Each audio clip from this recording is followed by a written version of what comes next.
am on a mission to be so disgustingly, overwhelmingly successful that I can outrun a very specific life circumstance.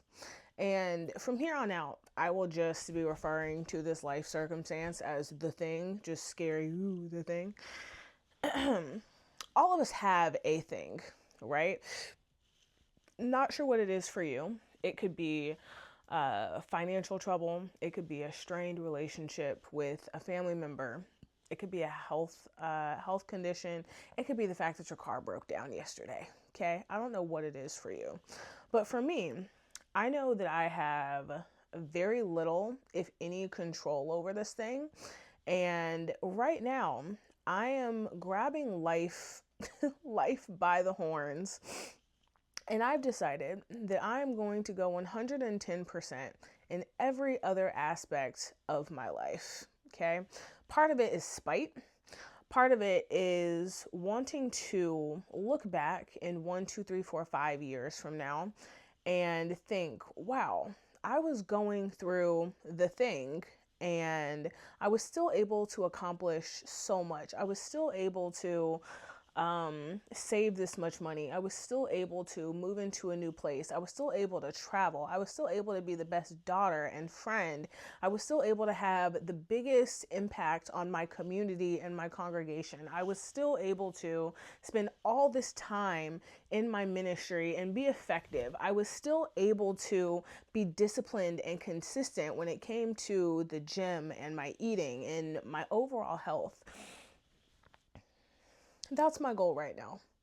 And I struggle a little bit with whether or not that's healthy. It might not be, but I do think that there's something to be said for doing something that benefits yourself, even if it's not for the best reason, right? Like there are people who, let's say they have struggles with their family and they decide that they're going to start going to the gym to relieve some stress. They start going to the gym, they get fit, they feel a lot better. You know, maybe any like health problems they had start to get a little bit easier. And even though the reason for it might not have been the best, maybe the most optimal solution would have been having a conversation with their siblings or their parents or whoever. But for whatever reason, that wasn't necessarily possible or wasn't the most attractive solution. So they decided to cope with it a different way. I think, again, even if the motivation isn't the best, even if the motivation might not be forever, there's still benefits to being in this space, in this mindset. And that's kind of it.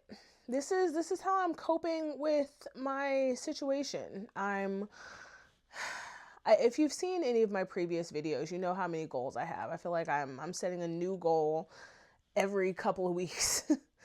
You can't see it right now, but there's a whiteboard in front of me that has like my daily YouTube posts checked off and then also my goals for 2026.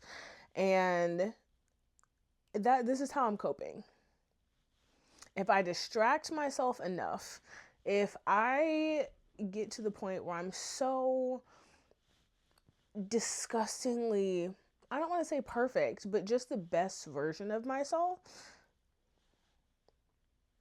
maybe it's easier to deal with. Yeah.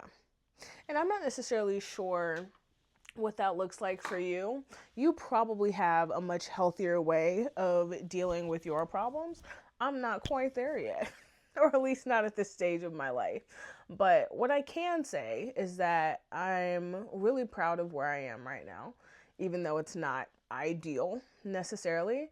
I'm really I'm really happy with the goals that I've set for myself. Like I'm not doing things out of, no, I'm just going to do this thing. It's all tied to a specific goal for the most part.